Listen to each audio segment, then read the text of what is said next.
storytelling is a deep-rooted need within us, to tell these stories, to hear these stories, to be entertained, to be inspired, to be angered, radicalized, to inflict change. It just it's why I love storytelling so much, because there's just so many human emotions and experiences that you can tap into, that you can open your eyes to, that you can experience. Hey guys, welcome to Real Movie Lovers, a video podcast about real filmmakers having real discussions about real life. Topics include movies, TV, current events, tech news, and more. I'm your host, Lisa, holding it down solo. My co-host is on hiatus, giving you all of the movie news and tech stuff happening on a weekly basis. So, who's ready to dive in? I checked out the 2024 comedy romance, Honora, starring Mikey Madison. And it's basically about a young escort in New York who, works at a strip club, does what she does. And she meets a Russian rich guy. Young kid. Sorry. I know I said kid, but not a kid. He's like a guy, young guy. Like he's maybe 20s, early 20s. And they spend a whole week together. They hit it off and they're like, you know what we should do? We should get married. What? But okay. So they get married and it does not go so well when his mother and his father find out. You get a good taste of who she is, her world, a little bit of his world. I was surprised the amount of setup this movie did, because it's been like the first 38 minutes was just sex, parties, and drugs, basically. Knowing a little about, what's going on in her life, and then when they're hanging out together. And then I feel like the story really starts jumping off like around the 38-minute mark. And when his parents find out, they're like, oh, no, we're coming all the way from Russia. We're going to come over here and we're going to stop this.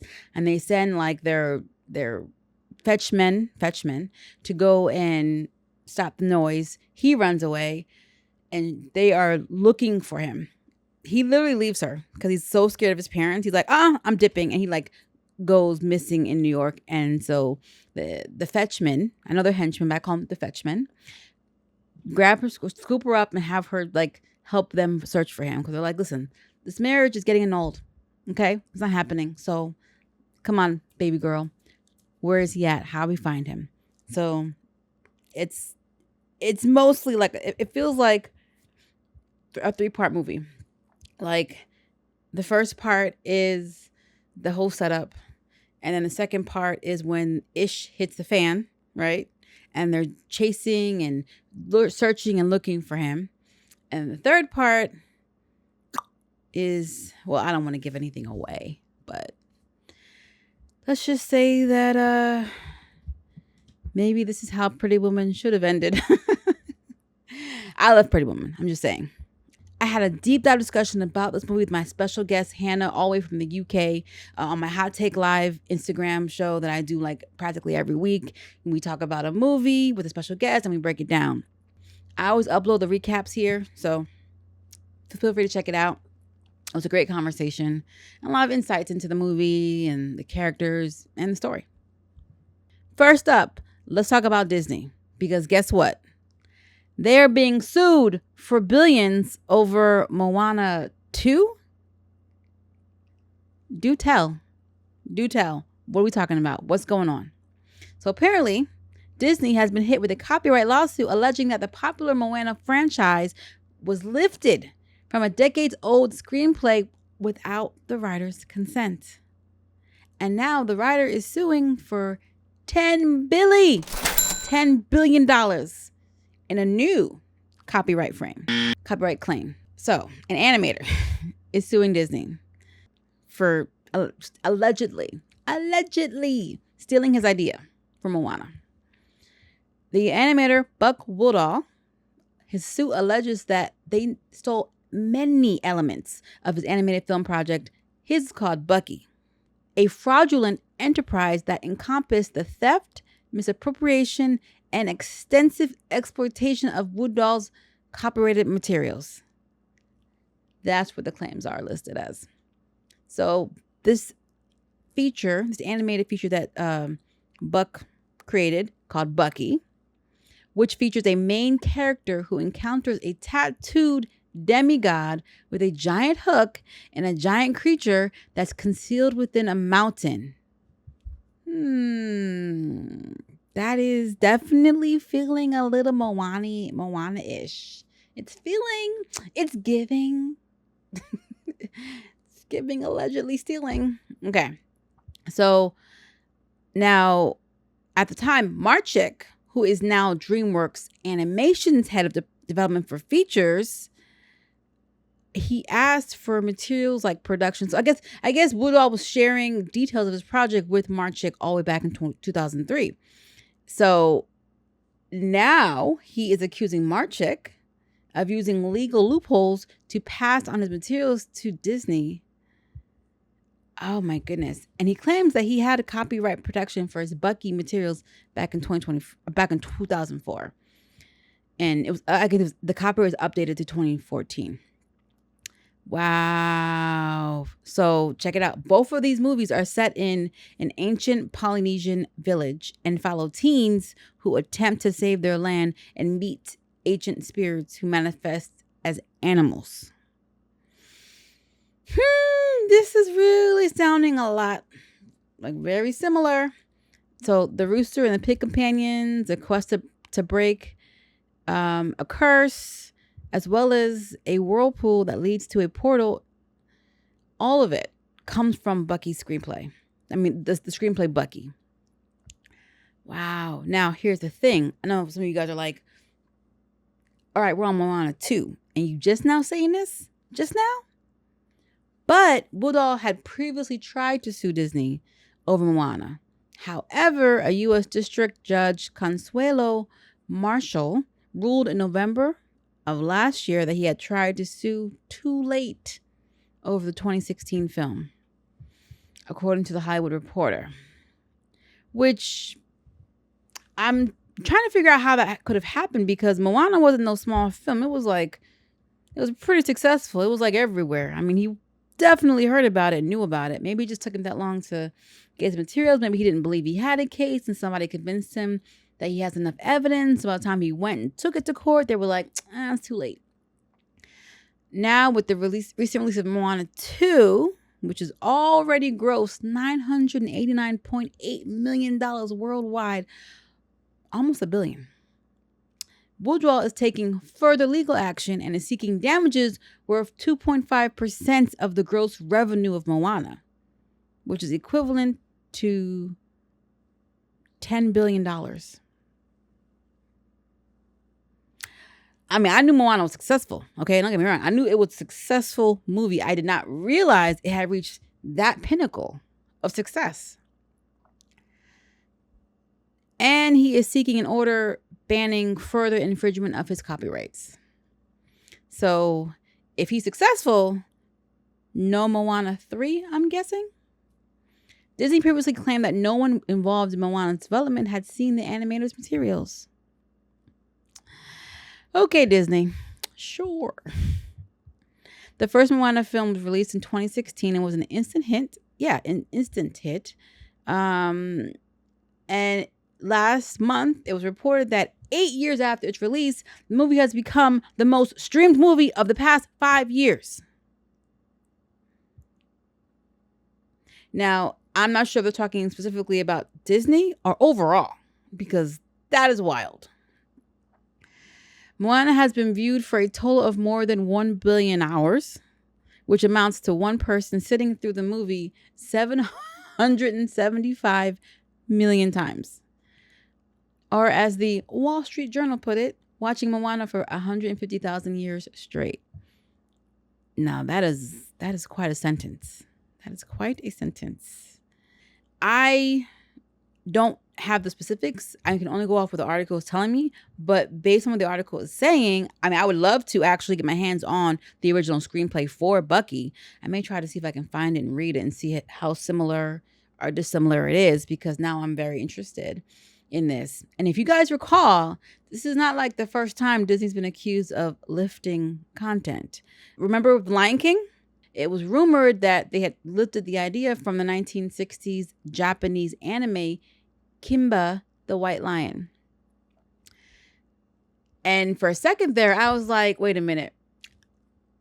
Kimba the Lion King? And then Simba the Lion King? Kimba, Simba. I'm like, y'all didn't even try to hide it. But upon further research, found out that Simba is actually the Swahili word for lion. So not the connection I thought it was.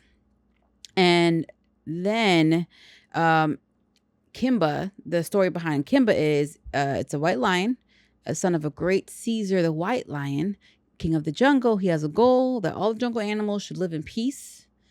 Inspired by human civilization, he convinces all the carnivores to adopt vegetarian ways and strives to single-handedly change his whole culture.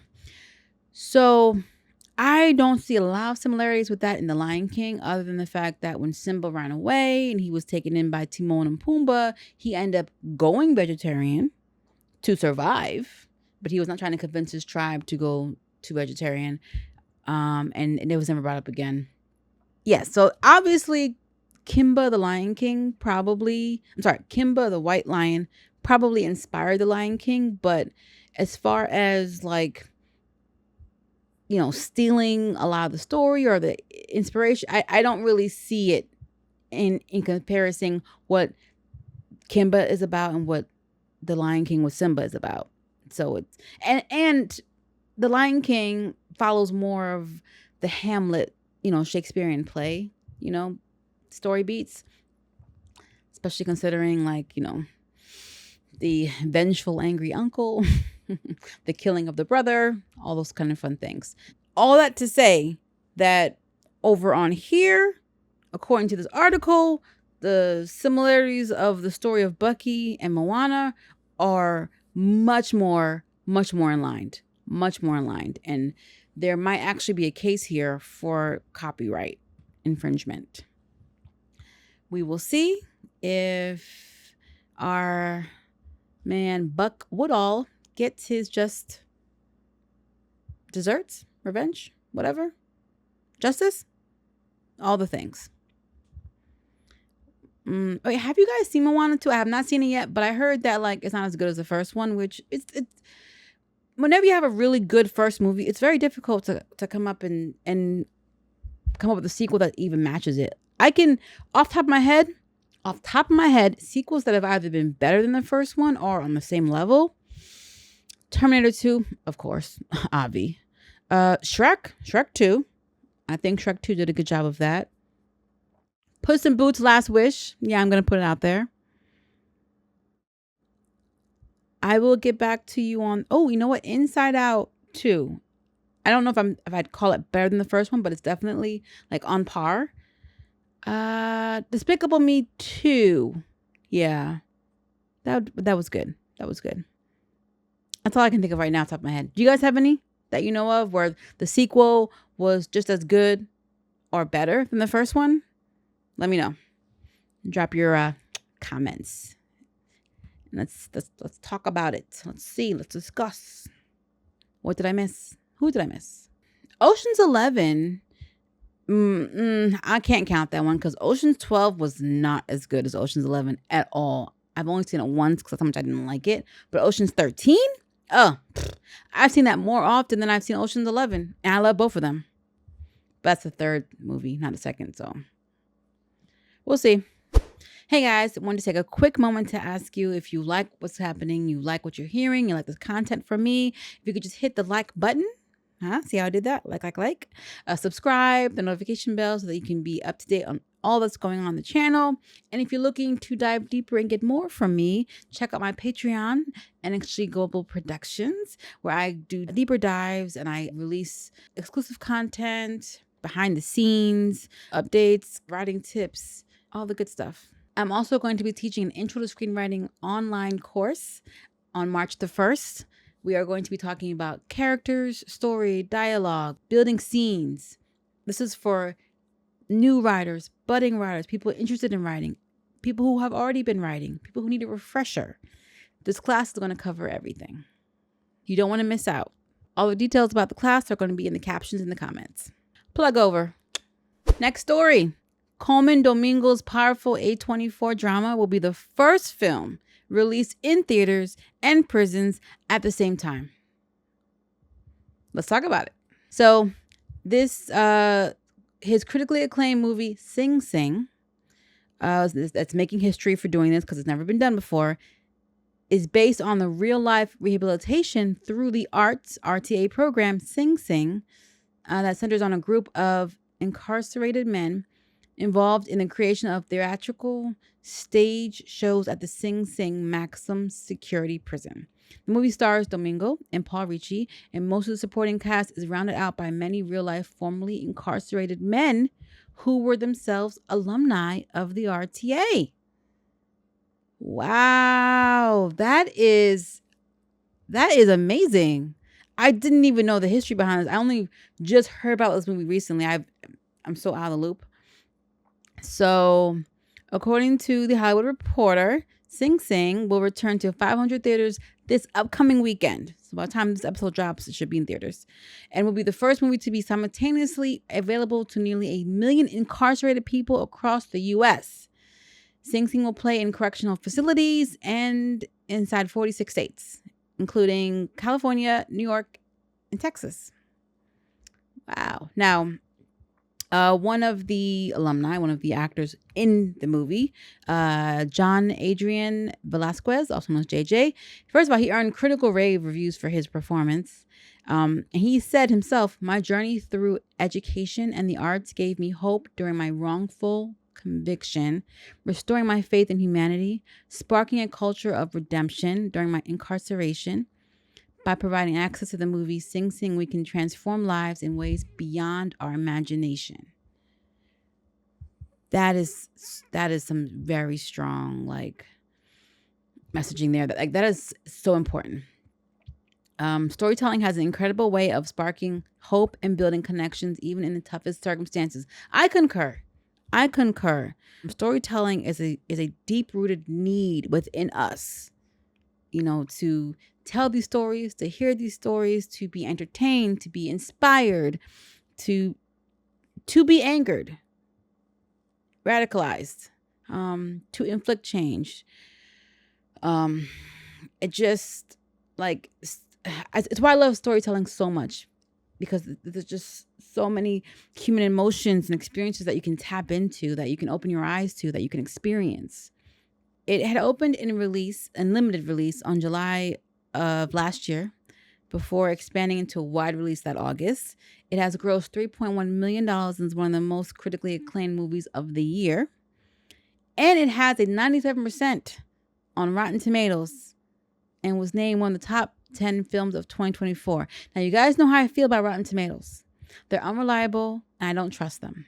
Except when a movie is in the 90 percentile of Rotten Tomatoes, then you have my attention. Outside of that, it's kind of depends. Who's reviewing, who's watching, what are the comparisons. Now, this movie Sing Sing has 5 nominations at the 30th Critics' Choice Awards, including Best Picture, Best Actor for Colman Domingo, and Best Supporting Actor for Clarence Macklin. It earned its Best Feature, Best Lead, and Best Supporting Performances nomination at the Independent Spirit Awards. Domingo was nominated at the Golden Globes for Best Actor in Motion Picture Drama, and the movie could be a potential wild card for the upcoming Academy Award nominations. Wow. And making the film available in the theaters and in prison aligns pretty much with what the movie's about and what it's trying to say. Wow. And get this, everyone on set, from the PAs to the directors to even the star, Colman Domingo, was paid the very same wage. Wild. The film held its premiere at the Sing Sing Correctional Facility in Ossining, New York, and was screened for an audience of incarcerated men at the San Quentin Film Festival in California in October 2024, making it the first film festival ever held inside a United States prison. Wow. So here's what's ironic about it, as they're saying, the one place that you won't get to screen Sing Sing is the actual Sing Sing Correctional Facility, as it's not one of the prisons that has access to Adovo's content. Adovo, is that the streaming or setup or something? So a screening in theaters and in facilities helps show how the arts can help shape a person and find a purpose. It also looks to help destigmatize incarceration. Okay, yes, I'm all for that, because let me tell you, not everyone in prison is a hardened criminal or a repeat offender. Some people are there for lighter sentences for, 5 seconds of a mistake that they can never take back, or even wrongfully incarcerated. Much of the United States tends to look at correctional facilities as not ways to rehabilitate individuals, but to punish them. Yeah, being in bars is the punishment for sure. But what do we do from there? How do we help individuals who are interested in returning to society and building real lives? How do we help them do that? Often incarcerated individuals are treated as less than. And according to ABC News, more than 1,000 prisoners working as incarcerated firefighters are among the emergency responders fighting the devastating Los Angeles wildfires, and are only earning between $5.80 to $10.24 per day. So these incarcerated guys, they're paid nearly $2 less than the lowest minimum wage in the country. And this isn't like, working in the factory or the field. Like, this is fighting fires. This is serious business. Sing Sing's a small start, but it's a start and could be an important film for many people who see it. So I have not seen Sing Sing. Like I said, I only just heard about this movie recently. I definitely want to check this out and plan to check it out. I encourage you guys to do so as well. There aren't a lot of prison movies off top of my dome that kind of give you a non-negative insight into prison life. There was the comedic Life, right? Well, comedic. I use the term loosely because I went in expecting a full comedy with dramatic elements, and it was a full drama with comedic elements, but a good movie nonetheless. Martin Lawrence and Eddie Murphy. I would not put Shawshank Redemption on that list. That's a different movie, but a good one. So I do like this. I agree. We have to. We can't just toss people in prison and throw them away like they're nothing, or treat them like they're nothing. And if they've done their time and they are interested in really coming back into society and contributing, they have to be given the opportunity to do so. I know that there are those who squander that opportunity and end up being repeat offenders. But for every few of those, there are a bunch more who want their lives back, who want to move on, who want to improve their lives and improve society. Rehabilitation does start behind bars. I'm not a guard. I've never been to prison. I only know off media what I've been shown and told. So I'm not speaking as an expert, but I do think that there's more that we can be done and should be done. That's my 2 cents. Leave it or take it. Okay, guys, our remake reboot news of the week is not really new. It's not really new, but it's new to me. The Naked Gun reboot, release date, cast, and everything we know. This is from October of last year. So I'm very late to the game. But I had no idea, okay, that we were doing a Naked Gun remake. Now, for those that don't know, the Naked Gun movies are a parody that were based on a TV show, Police Squad. And Naked Gun follows a bumbling detective, he really is, Frank Drebin, and his pals on the force. They try to foil a plot to assassinate the Queen of England. This was created by the Zuckerberg brothers. And the humor is it's slapstick, it's antics, screwball, weirdness. It was my jam. Me and my cousin used to watch this movie, the first one, on repeat. We loved it. We would laugh so much. Like it was our go-to. It was so hilarious. It ended up having 2 sequels. So they had Naked Gun 2.5, and Naked Gun 33 and a third is what I think that we were called. They were not as successful as the first one. The second one was still funny, it was still good. The third one is the weakest one of all of them, but it's okay. It's okay. And I guess they've been wanting to make a reboot of this for a long time because the original one came out back in 1988. And I can't remember how long from the other 2. So they've been itching to remake this movie. Let's see. So it's going to be coming out this year in August 1st, 2025. The reboot is coming out. And here's what we know about it. It's starring Liam Neeson as Frank Drebin Jr. So he's going to be the son of the first one. Okay, so Leslie Nielsen was the actor for Naked Gun. So now Liam Neeson's coming in as his son.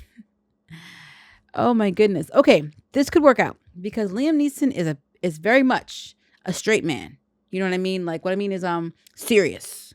So it's always interesting when you come and have a serious actor in a comedic role. It could work, especially with this type of thing, because part of what made Naked Gun so funny is you've got Leslie Nielsen just playing it straight. Every all the wackiness is happening behind, he's playing it straight.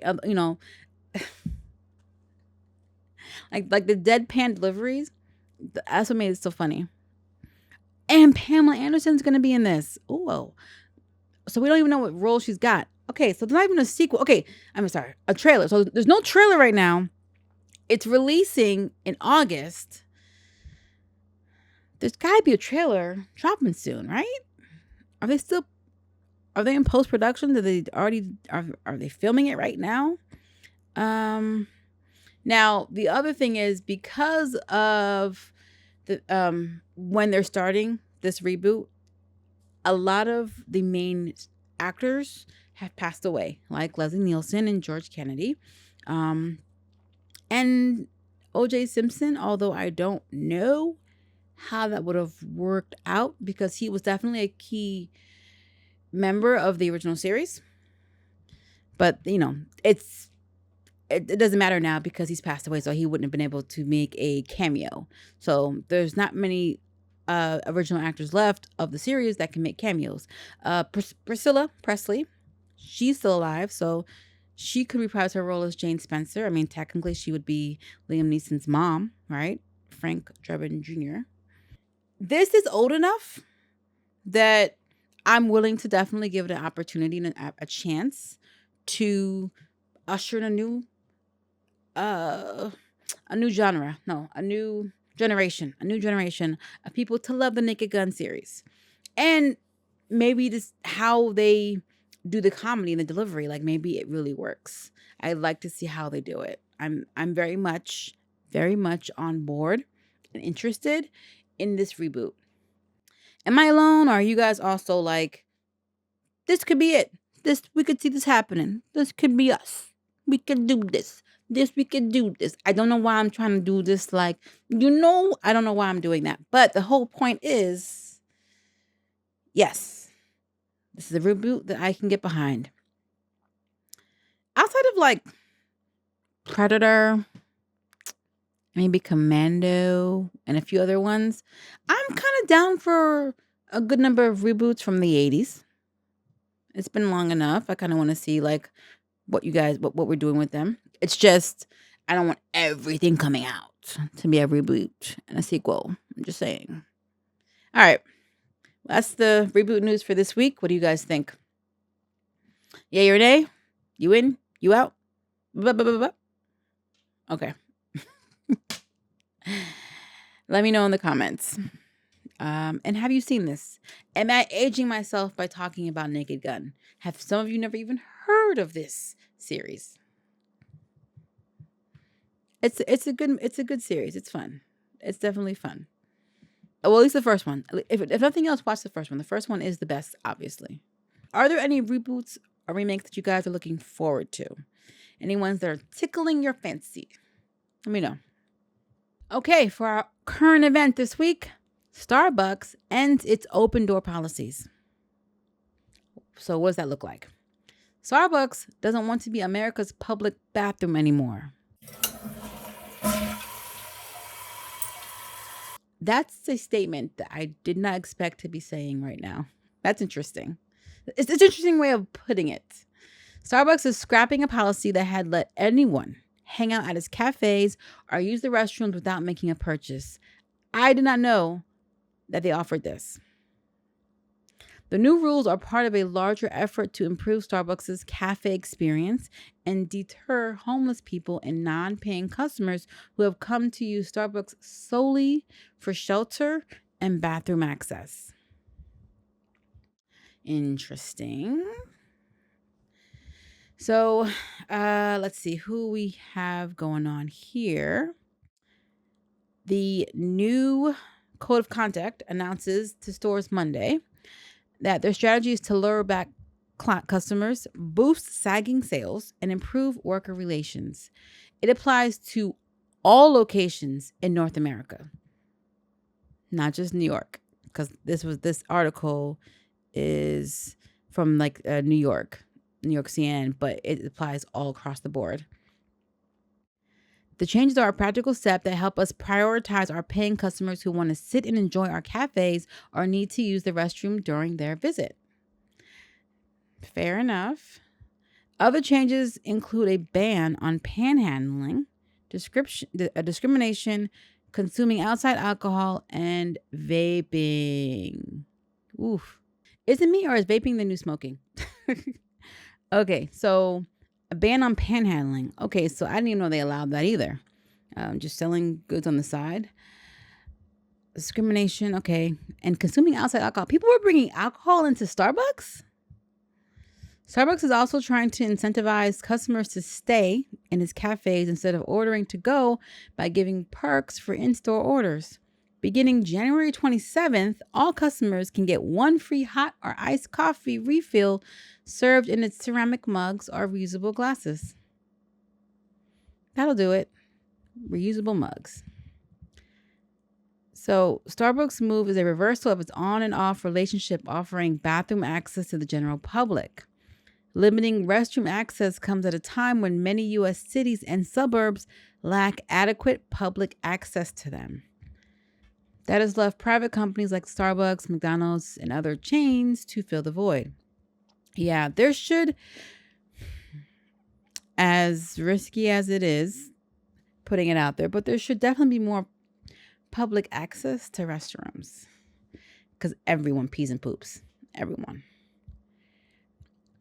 The policy has created challenges for employees and customers alike. So this policy had good intentions, right? You're thinking, okay, let's let anybody who needs to use the bathroom come in. It'll help increase traffic. We'll probably get more customers, people who weren't intending to buy will now buy. But that has kind of worked more to hurt them, it seems, than to help them. The open door policy began in 2018 after 2 Black men were arrested at a Philadelphia location while waiting for a friend. This I remember. One of the men said he asked to use the restroom shortly after walking in and was told it was only for paying customers. And the incident was caught on camera and it morphed into this crazy whole ordeal for Starbucks. I definitely remember that. So in 2022, Starbucks former CEO Howard Schultz said it might not be able to keep its bathrooms open, blaming a growing mental health problem that poses a threat to its staff and customers. And that same year, Starbucks closed more than a dozen locations because of safety concerns. Wow. Okay. So, a historian at Temple University, Bryant Simon, says that this is another example of the complications caused by the lack of public bathrooms in the U.S. and of Starbucks shifting its tune, benefiting at times from the lack of public infrastructure and being hurt by the same thing. Exactly. So exactly what I was saying. They thought that opening the doors would it would help the public first of all, but allow the public to come in and boost sales. And what it has done has kind of had the opposite effect. So the public is not really coming in like that. Like the people who are coming in, they did not anticipate all that would encompass. People who are homeless, people who are just there to, not buy anything and take advantage, people who need a break, people who are like out shopping or walking, oh, let me just take a break in here, that kind of thing. And what it does is for people who are paying customers, it can make them feel, I guess, maybe uncomfortable to some degree and cause more issues. Now, me, I've never been much of a Starbucks person. Like, I like their pumpkin spice cake, when it's seasonal, whenever it comes. It's so delicious. And maybe a drinker here, but I'm not really big into Starbucks. It's just never been. Just not, just never been my jam. That's all. Here and there, I'll grab a Starbucks thing. So this doesn't really, I feel like it doesn't really affect me. But Starbucks is a huge meeting place for like people who are trying to, stage, have conference meetings or get-togethers or like, those. They were huge for MLMs, right? Multi-level marketing companies. What Dunkin' Donuts, Starbucks, like coffee shops are the breeding ground, okay, for people who are trying to get people signed up into the MLM. Those little diagrams set up on the tables. I know this because not only did I do this when I was in the MLM, I've been approached like this from people in MLMs. So I'm a retired MLM consultant, member, person, whatever you want to call it. They all have different names and levels. So, but yeah. Cause yeah, you just get a coffee and then you just sit there and you'd be set for like a couple hours, especially if you find a good spot. Done. Yeah, I don't know. I do think that this does kind of speak to a larger issue of, public restrooms not being enough of them for the public. You shouldn't have to rely on Starbucks or McDonald's or Chipotle or whoever to use their restrooms unless, paying customers aside. But like if you're out and about, there should be more access for you to release, right? Starbucks fans in the chat, let me know what's going on. Drop a coffee emoji or something. I don't know, something. Let me know. How do you guys feel about this? Do you care? Doesn't like, if you're like, whatever, it doesn't matter to me. Oh, if you're one of those people who tends to, dip in and out of Starbucks without buying anything because you need to use the restroom, those days are coming to an end, my friend. Unless you like know the manager or somebody who works there and they're real chill, then you're fine. You'll be fine. Ladies and gents, we have come to our tech story for the week. Lawmakers urge Biden to extend January 19th deadline for TikTok ban is not the answer. All right. Everyone and their mama is talking about TikTok and this ban. I am not even going to front with you guys. For a long time, I was one of those people who was like, and this is the first time I mentioned the ban, like years ago, I was like, good. It has this negative effect, this negative effect, this negative effect, which, there are definitely a lot of downsides to it. But the more I kind of looked into it, the more I realized that a lot of people really benefit from TikTok, whether it is, the community, whether it is the shopping.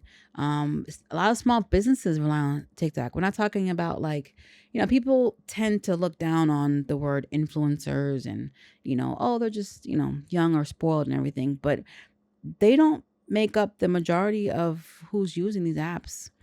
And even so, like I've do you, boo, do you.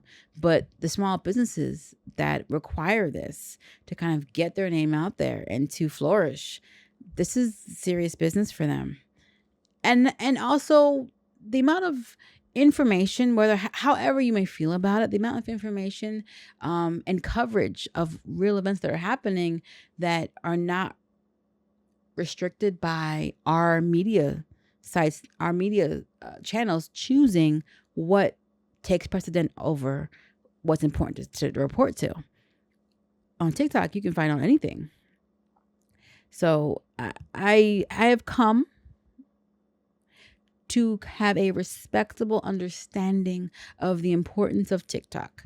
I still don't like its addictive algorithm. I still don't like the idea of children using it or even young teens. But I understand how important it is to our society. The Supreme Court heard a challenge to the law last Friday from TikTok's Beijing-based parent company, ByteDance, as it became clear that the court appeared poised to uphold the law, which would require ByteDance to sell the U.S. assets of TikTok by January 19th. Because President Joe Biden had signed legislation last spring on national security grounds concerns. All right. We'll come back to that. Now, defenders of the popular app say that the law violates the U.S. Constitution's First Amendment protection of free speech. Let's kind of pause for here real quick. So, I understand the concern for national security. However, at least a couple times a year now, I'm getting letters about some kind of security breach involving some kind of subscription or health insurance or something that I'm involved in, where it's like, oh, your data may have been taken, or our systems were breached. And then what I found out about Temu and Shein is the amount of information that you have to give them to shop on them. So some of that information is like very specific. I'm like, it's already being given up. It's already been given up. Our information is being sold, traded. Our information is the new currency. I guess they just want to keep it in house, I guess, because it's okay for Facebook and all them to do it. Under a ban, TikTok would be illegal for distribution from the Apple App Store and Google Play. But this threatens the livelihoods of millions of U.S. content creators who earn income on the app and potentially send users flocking to similar social media apps. So it's not all like when TikTok first came out, it was like, oh yeah, dancing and all that kind of stuff. But it has actually evolved into beyond just dancing, which dancing was already a fun thing anyway. Like it was fun to watch, but it's evolved even to be more than that. So they're worried about China gathering data on Americans, or trying to manipulate content that people see. Spoiler alert. That has been happening since forever, since media existed. Manipulation of images and stories been happening. Like I said, maybe they just want to keep it in-house and allow only the U.S. to manipulate the narratives. Many lawmakers have been just as vocal in opposing the ban. So it's not even like the majority rules, I think, where like, oh, yeah, ban it. There are lawmakers who are like, no. We're against this. This is against the Constitution. This is against free speech. This is not good. This is infringing upon our freedom of expression. A ban would dismantle a one-of-a-kind informal, informational, and cultural ecosystem, silencing millions in the process. And let's see. So, Republican Ro Khanna says a ban on TikTok not only violates the free speech of millions of Americans, but it also jeopardizes the livelihoods of creators and small businesses owners who use the app. Exactly. Everybody isn't just... This isn't just about, oh, I'm just posting videos of dancing. This is like people's livelihoods. People live off this. This content feeds families, literally. There are less drastic measures that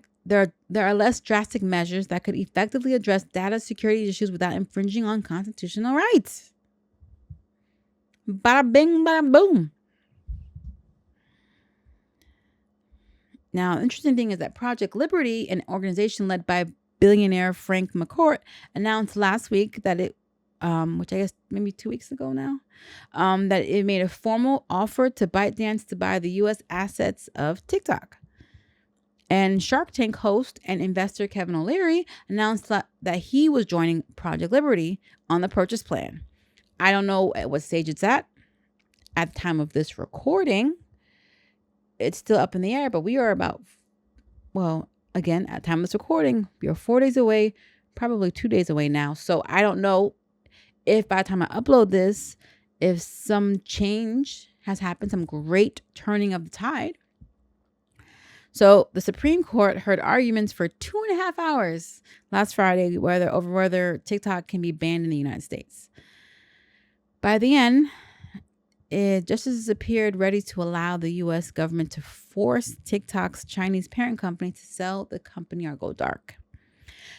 Someone else said that we already purchased everything from China as it is.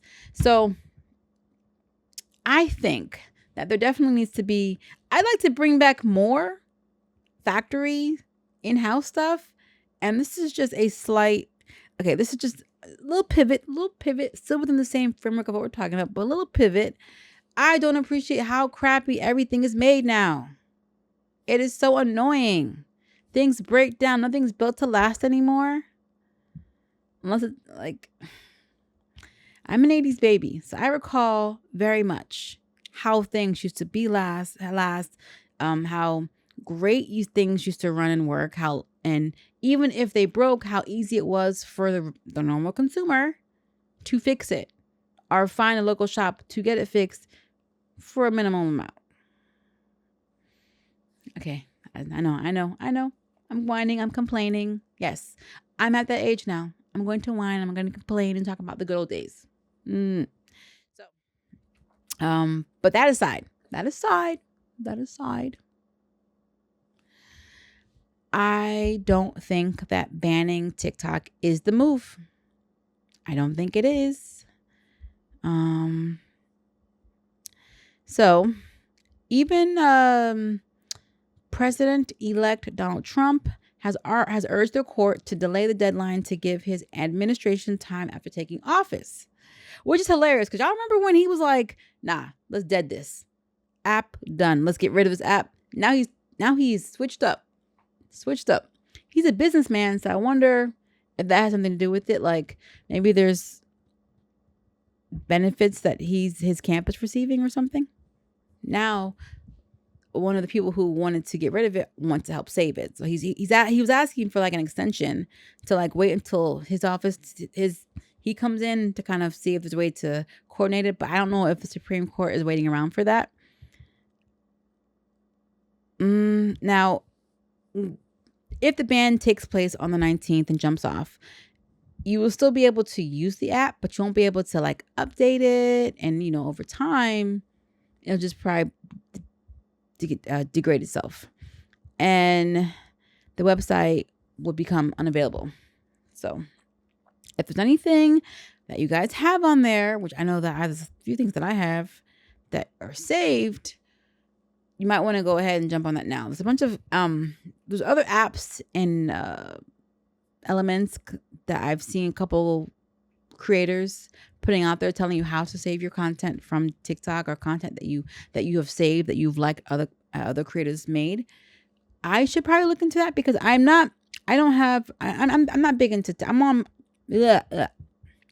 I'm more on TikTok. I'm more on Instagram than TikTok, but I do go on TikTok from time to time.